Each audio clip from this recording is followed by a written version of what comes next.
इस चर्म जिह्वा से बहुत मुश्किल है। सुखदेव जी महाराज वर्णन करते हैं।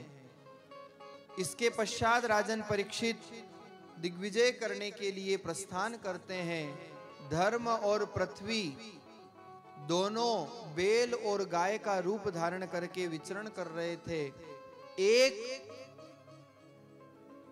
अनाचारी अत्याचारी जो बेल है जिसके 3 पैर टूटे हैं, जो गाय है रुदन कर रही है, उस पे कोड़े बरसा रहा था।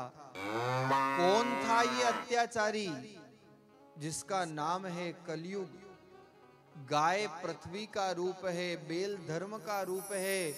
और इस प्रकार से जब कलयुग के द्वारा कोड़े बरसाए जा रहे थे तो महाराज परीक्षित ने देख लिया और महाराज परीक्षित ने कहा, मेरे होते हुए मैं चक्रवर्ती सम्राट, मेरे राज्य में इतना बड़ा अनाचार अत्याचार नहीं रहा गया। और जाकर के उसको मारना चाहा। कलयुग चरणों में आकर के गिर गया, प्रभु मुझे माफ कर दीजिए। परीक्षित ने कहा, मेरा राज्य छोड़ करके चले जाओ। कलयुग कहता है, कहां जाऊंगा? आप चक्रवर्ती सम्राट हो, चारों तरफ आपका ही राज्य है, मैं कहां जाऊंगा? तब कलयुग को राजन परीक्षित 5 स्थान प्रदान करते हैं। इन 5 स्थानों में कलयुग का निवास माना गया है। पहला स्थान द्युतम, अर्थात जहां सट्टेबाजी होती है, जुआ खेला जाता है, वहां कलयुग का निवास है।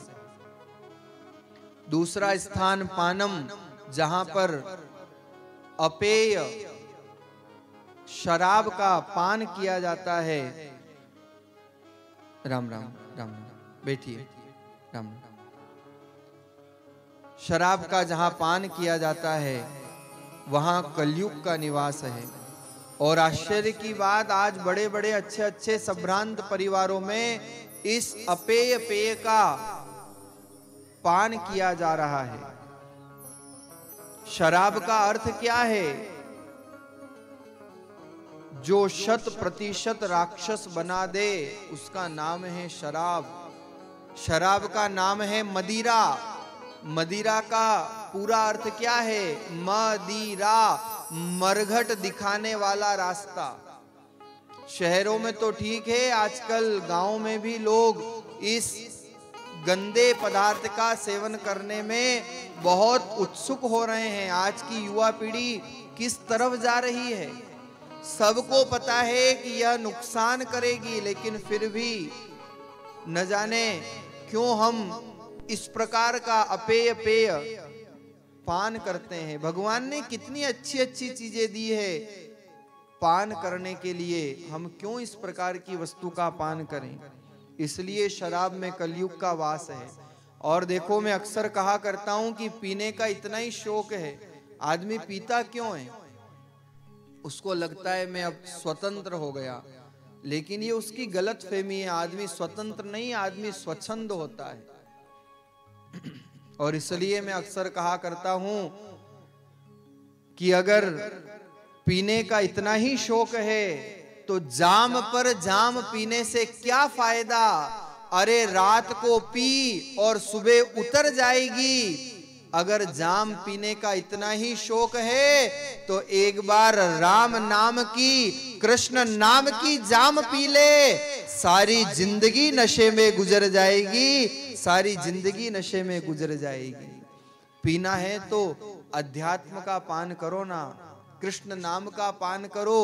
किया था उस मीरा ने कृष्ण नाम का पान, आज सारा संसार आदर के साथ नाम ले रहा है। न जाने कितनी मीरा नाम की स्त्रियां इस धरती पर हो गई, आज भी मीरा को याद किया जाता है, क्योंकि वो ऐसी दीवानी हुई, उसने कृष्ण नाम का पान किया। और एक कवि तो बहुत सुंदर लिखते हैं कि जब भगवान के नाम का कोई पान करता है तो उसकी मस्ती कैसी होती है। मुझे सब जानते हैं, मुझे सब जानते हैं कि मुझे पीने की आदत नहीं। अगर मैं शराब पीऊं तो गुनहगार हूं, लेकिन वो कृष्ण आंखों से पिलाए तो मैं क्या करूं? वो कृष्ण आंखों से पिलाए तो मैं क्या करूं? भगवान के नाम का जो आनंद है वो अक्षुण्ण है। इसलिए महाराज इस पेय से बचना चाहिए। उसके पश्चात वासना में कलयुग को स्थान दिया, उसके पश्चात सूनम कसाई खाने में कलयुग को स्थान दिया। ये 4 स्थान देने के बाद कलयुग ने हाथ जोड़े, महाराज सारी गंदी ही गंदी जगह है, कोई अच्छी जगह भी तो दो।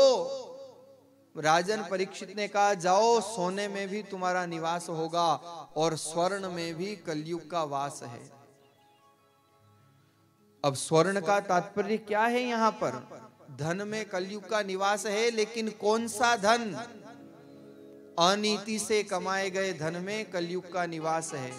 अरे मैं तो कहता हूं धन कमाओ, खूब कमाओ, सोने की नगरी खड़ी कर दो, लेकिन बस ध्यान इतना रखना कि हमारी सोने की नगरी द्वारका होनी चाहिए, सोने की नगरी लंका नहीं होनी चाहिए जिसे जलना पड़े।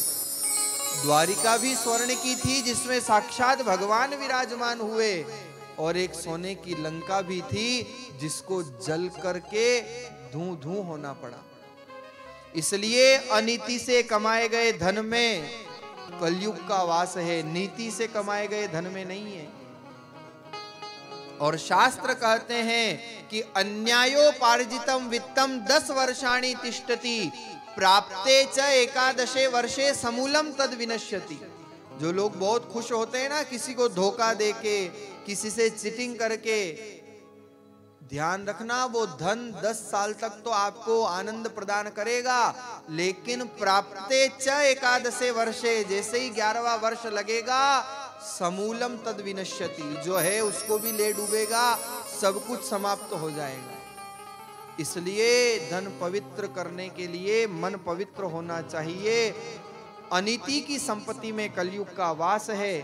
राजन परीक्षित ने कलयुग को स्थान दिया, कलयुग चला गया अपने स्थान पर।